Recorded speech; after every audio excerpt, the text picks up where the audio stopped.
ጥናቶች እንደሚያሳዩት መጠነኛ ቡና የሚጠጡ ሰዎች አጠቃላይ የመሞት እድላቸው ቡና ከማይጠጡ ሰዎች ጋር ሲነጻጸር በ30% ያነሰ ነው። በየቀኑ አንድ ሲኒ ቡና መጠጣት ለጤና ብዙ ጥቅሞችን ያስገኛል። በቡና ውስጥ ያሉ ንጥረ ነገሮችና ተፈጥሯዊ ውህዶች ኃይል ከመስጠት ባሻገር የበለጠ ነገር ያደርጋሉ። በተጨማሪም የአእምሮ ጤናን ማሻሻል፣ ስር የሰደደ በሽታዎችን መከላከልና ለረጅም ጊዜ ጤንነትን ሊጨምሩ ይችላሉ። ነገር ግን ከመጠን በላይ መውሰድ የራሱ የሆነ የጎንዮሽ ጉዳቶች አሉት። እናም ቡናን በአግባቡ ለመጠቀም ሁለቱንም መረዳት በጣም አስፈላጊ ነው። ስለዚህ በዛሬው ትምህርታችን በየቀኑ አንድ ሲኒ ቡና መጠጣት ስለሚሰጠን 12 የጤና ጥቅሞችና በመጨረሻም ቡና ስለሚያስከትለው 7 የከፋ ጉዳቶች በስፋት የምናይ ይሆናል። በጥሞና ካዳመጣችሁኝ ያለምንም ስጋትና የጎንዮሽ ጉዳት ቡናን ለጤናችሁ በሚስማማ መልኩ እንዴት መጠቀም እንደምትችሉ የሚረዳችሁን ጠቃሚ መረጃዎች ታገኛላችሁ። ሁሌም ለጤናችሁ ቅድሚያ የምትሰጡና መልካም ልብ ካላችሁ ደግሞ ይህን ቪዲዮ ላይክ በማድረግ ይጀምሩ። ምክንያቱም የእናንተ ላይክ ይህንን ትምህርት ብዙ ሰው ጋር እንዲደርስና እንዲጠቀሙበት ያደርገዋል። በመጨረሻም በቀን ስንት ሲኒ ቡና መጠጣት እንዳለባችሁ የምነግራችሁ ይሆናል። ለዚህ ቻናል አዲስ ከሆናችሁ ኢብራሂም እባላለሁ፣ ክሊኒካል ፋርማሲስት ነኝ።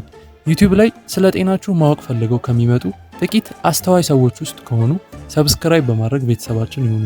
በመለቃቸውም የጤና ትምህርቶች የራስዎንና የቤተሰቦን ጤና ይጠብቁ።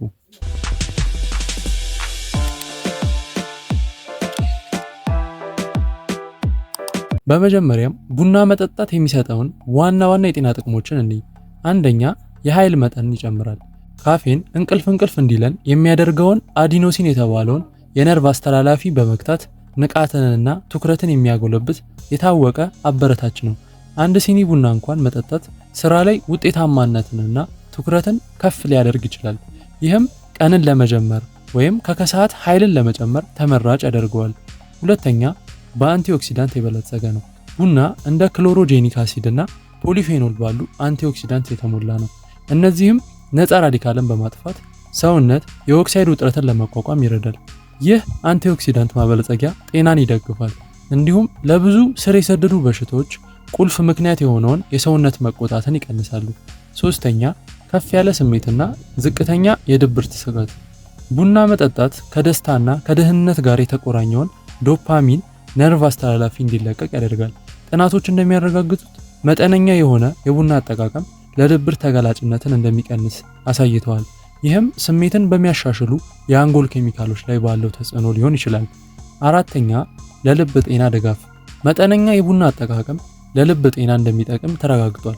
አንቲኦክሲዳንቶች የደም ስሮችን ተግባር ይደግፋሉ፣ የደም ዝውውርን ያሻሽላሉ፣ እናም እብጠትንም ይቀንሳሉ። እነዚህ ሁሉ ጤናማ የልብና የደም ስር ስርዓትን በመጠበቅ እና ለልብ በሽታ ተጋላጭነትን ለመቀነስ አስፈላጊ ናቸው። አምስተኛ፣ የሜታቦሊዝምና የስብ መቃጠልን ይጨምራል። ካፌን የነርቭ ስርዓትን በማነቃቃትና የኃይል ወጪዎችን በመጨመር ሜታቦሊዝምን ያሻሽላል። ይህም ክብደትን ለመቆጣጠር ይረዳል። አንዳንድ ጥናቶች እንደሚያሳዩት ካፌን በእረፍት ጊዜ እንኳን ሳይቀር ሜታቦሊዝምን በመጨመር የሰውነትን ስብ የማቃጠል ችሎታን ይጨምራል። ስድስተኛ፣ ከነርቭ በሽታዎች ይከላከላል። ቡና መጠጣት እንደ አልዛይመር እና ፓርኪንሰንስ በሽታዎች ያሉ የነርቭ በሽታ አምጪ ሁኔታዎችን ከመቀነስ ጋር ተገናኝቷል። በቡና ውስጥ የሚገኙት የካፌንና አንቲኦክሲዳንት ውህዶች የአንጎል ሴሎችን ለመጠበቅና የእውቀት ተግባራትን በጊዜ ሂደት ለማቆየት ይረዳሉ። ይህም የማስታወስ ችሎታን መቀነስና ሌሎች ከእድሜ ጋር የተያያዙ ችግሮችን ይቀንሳል። ሰባተኛ፣ የአይነት 2 የስኳር በሽታ ተጋላጭነትን ይቀንሳል። ብዙ ጥናቶች እንደሚያሳዩት በመጠኑ ቡና የሚጠጡ ሰዎች አይነት 2 የስኳር በሽታ የመያዝ እድላቸው ዝቅተኛ ነው። ቡና የኢንሱሊን ስሜትን በማሻሻል ላይ ያለው ተጽዕኖ በደም ውስጥ ያለውን የስኳር መጠን ለመቆጣጠር ይረዳል። ይህም የስኳር በሽታን ለመከላከል ጠቃሚ መሳሪያ ያደርገዋል። ይሁን እንጂ ይህንን ጥቅም ከፍ ለማድረግ ቡናን ያለ ስኳር መጠጣት ጥሩ ነው። ስምንተኛ፣ የጉበት ጤናን ይጠብቃል። ቡናን አዘውትሮ መጠጣት ጉበትን ከጉበት በሽታ፣ ሲሪዮሲስ እና ከጉበት ካንሰር ሊከላከል ይችላል። እንደ ካህውልና ካፌስቶል ያሉ የቡና ባዮአክቲቭ ውህድ የጉበት ተፈጥሯዊ ተግባራትን በመደገፍ የረጅም ጊዜ የጉበት ጤናን ያበረታታሉ። ዘጠነኛ፣ ቡና የካንሰር ተጋላጭነትን ይቀንሳል። አንድ ጥናት እንዳመለከተው ቡና በወንዶች ውስጥ የፕሮስቴት ካንሰርን የመያዝ እድልን በ20% እናም በሴቶች ውስጥ የማህፀን ካንሰርን በ25% ሊቀንስ ይችላል። በተጨማሪም ቡና እንደ ጉበት፣ ኮሎሬክታል እና የጡት ካንሰር ካሉ አንዳንድ ካንሰሮች ላይ የመከላከያ ውጤቶችን ይሰጣል። በቡና ውስጥ የሚገኙ አንቲኦክሲዳንትስ በሴሎች ላይ ለካንሰር እድገት አስተዋጽኦ ያለውን የኦክሲዴቲቭ ጉዳትን በመቀነስ በጊዜ ሂደት መጠነኛ የመከላከያ ውጤትን ያስገኛል። 10ኛ የተሻለ አካላዊ ብቃት። ካፌን የአድሬናሊን መጠን ይጨምራል፣ ሰውነትን ለአካላዊ ጥረት ወይም ስራ ያዘጋጃል። ይህ ቡና ተፈጥሯዊና ውጤታማ የቅድመ ስፖርት እንቅስቃሴ አማራጭ ያደርገዋል፣ ጽናትን ያሳድጋል። እንዲሁም በመደበኛ የአካል ብቃት እንቅስቃሴ ወይም ስፖርቶች ለሚሳተፉ ሰዎች አካላዊ ብቃትን ያሻሽላል። 11ኛ ቡና የሞት አደጋን ይቀንሳል። ጥናቶች እንደሚያሳዩት መጠነኛ ቡና የሚጠጡ ሰዎች አጠቃላይ የመሞት እድላቸው ቡና ከማይጠጡ ሰዎች ጋር ሲነጻጸር በ30% ያነሰ ነው። እንዲሁም መጠነኛ የቡና አጠቃቀም ከሁሉም መንስኤዎች የመሞት እድልን ይቀንሳል። የቡና አንቲኦክሲዳንት ባህሪያትና የልብና የደም ሕክምና ጥቅማ ጥቅሞቹ ለጤና አስተዋጽኦ ያደርጋሉ። ይህም ረጅም የህይወት እድሜ እንዲኖር ያደርጋሉ። 12 የምግብ መፈጨት ጤና ማበልጸጊያ። ቡና ፐሪስታልሲስን ያበረታታል። ምግብን በምግብ መፍጫ ቱቦ ውስጥ የሚያንቀሳቅስ የጡንቻ መኮማተርን ይጨምራል። ይህ የምግብ መፈጨትና የሆድ ድርቀትን ለመከላከል ይረዳል። ይሁን እንጂ የጨጓራ በሽታ ያለባቸው ሰዎች ጥንቃቄ ማድረግ ይኖርባቸዋል። ምክንያቱም ቡና በባዶ ሆድ ውስጥ ከጠጡ የጨጓራ ቁስለትን ሊያስከትል ስለሚችል። ቡና የመጠጣት 7 ጉዳቶች እናያለን አሁን።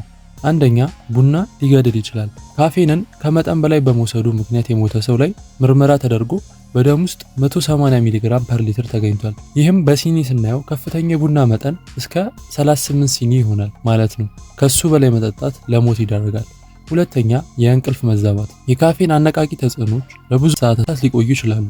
እናም ከመተኛቶ በፊት ቡና መጠጣት የእንቅልፍ ጥራትና ቆይታ ላይ ተጽዕኖ ያደርጋል። ደካማ እንቅልፍ ስሜትን፣ ትውስታንና አጠቃላይ ጤናን ሊጎዳ ይችላል። ከመተኛቶ በፊት ቢያንስ ከ4 እስከ 6 ሰዓታት በፊት ቡናን ከመጠጣት መቆጠብ ጥሩ ነው። በተለይም ካፌን በሰውነት ላይ ለሚኖረው ተጽዕኖ ተጋላጭ ለሆኑ ሰዎች። ሶስተኛ የምግብ መፈጨት ችግር። የቡና አሲዳማ ተፈጥሮ በአንዳንድ ሰዎች ላይ የጨጓራ በሽታ ምልክቶችን ሊያባብስ ይችላል። በቡና ውስጥ የሚገኙት ካፌንና አሲዶች የሆድ ክፍልን የሚያነቃቁ ሲሆን ይህም በተለይ በባዶ ሆድ ከተጠቀሙ ቃርና የምግብ አለመፈጨት ችግርን ያስከትላል። ለምግብ መፈጨት ችግር የተጋለጡ ሰዎች ህመሙን ለመቀነስ ከምግብ ጋር ወይም ከምግብ በኋላ ቡና መጠጣት ይኖርባቸዋል። አራተኛ ጥገኝነት። መደበኛ ቡና ጠጪዎች የካፌን ጥገኝነትን ሊያዳብሩ ይችላሉ። ይህም ማለት ሰውነታቸው አዘውትሮ መጠጣትን ይለምዳል ማለት ነው። ሳይጠጡ መዝለል እንደ ራስ ምታት፣ ድካም፣ ብስጭትና ዝቅተኛ ትኩረት የመሳሰሉ ምልክቶችን ሊያስከትል ይችላል። የአወሳሰድ መጠናቸውን ለመቀነስ ለሚፈልጉ ሰዎች ቀስ በቀስ መቀነስ እነዚህን ምልክቶች ለመቀነስ ይረዳል። አምስተኛ ከፍ ያለ የደም ግፊት። ካፌን የደም ግፊትን ጊዜያዊ መጨመር ሊያስከትል ይችላል። በተለይም ካፌን አዘውትሮ በማይጠቀሙ ወይም ለሱ ስሜታዊ በሆኑ ሰዎች ላይ ይህ ተጽዕኖ አብዛኛው ጊዜ ለአጭር ጊዜ ነው። ነገር ግን ከፍተኛ የደም ግፊት ላለባቸው ግለሰቦች ሊያሳስብ ይችላል። የደም ግፊት ያለባቸው ሰዎች አወሳሰዳቸውን መከታተል ይኖርባቸዋል። ስድስተኛ የአጥንት ጤና ተጽዕኖ። ቡና ከመጠን በላይ መውሰድ በአጥንት ውስጥ የካልሲየም ቅበላ እንዳይፈጠር እንቅፋት ሊሆን ስለሚችል የአጥንት እፍጋት እንዲቀንስና በጊዜ ሂደት ለአጥንት ኦስቲዮፖሮሲስ የመጋለጥ እድልን ይጨምራል። ይህ ተጽዕኖ በየቀኑ ከ4 እስከ 5 ሲኒ በላይ በሚጠጡ ሰዎች ላይ ጎልቶ ይታያል። ሰባተኛ የእርግዝና ግምት። በእርግዝና ወቅት ከፍተኛ የካፌን መጠን መውሰድ የጽንስ መጨናገፍ፣ ከፍተኛ ክብደት ያለው ወሊድና ያለ ጊዜው መወለድን ጨምሮ ለብዙ ችግሮች ተጋላጭነትን ይጨምራል። የአሜሪካ የጽንስና የማህፀን ሐኪሞች ኮሌጅ እነዚህን አደጋዎች ለመቀነስ በእርግዝና ወቅት ካፌን በቀን 200 ሚሊግራም ወይም ከዚያ ባነሰ መጠቀም እንዳለባቸው ይመክራል። ቡና መጠጣት በመጠኑ ሲወሰድ ከተሻሻለ የአእምሮ ትኩረት እስከ ስር የሰደደ በሽታ የመጋለጥ እድልን በመቀነስ የተለያዩ የጤና ጥቅሞችን ያስገኛል።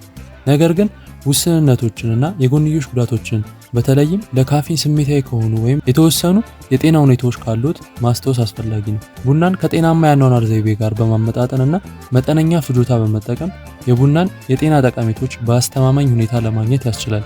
አይሆፕ በዛሬው ቪዲዮ ጠቃሚ መረጃና ትልቅ ግንዛቤ እንዳገኛችሁበት ተስፋ አደርጋለሁ። እንደዚህ አይነት ጠቃሚ የጤና መረጃ እንዲደርሳችሁ ደግሞ ሰብስክራይብ በማድረግ ቤተሰብ ይሁኑ። እንዲሁም ለሌሎች ይህ ቪዲዮ እንዲደርሳቸው ላይክ፣ ሼር ማድረጎን አይርሱ። ሌላው ያለ መድኃኒት የደም ግፊትን ለመቆጣጠር ስለሚረዱ መፍትሄዎች ማወቅ ከፈለጉ ቪዲዮውን እዚህ ጋር ያገኙታል፣ እንዳያመልጣችሁ።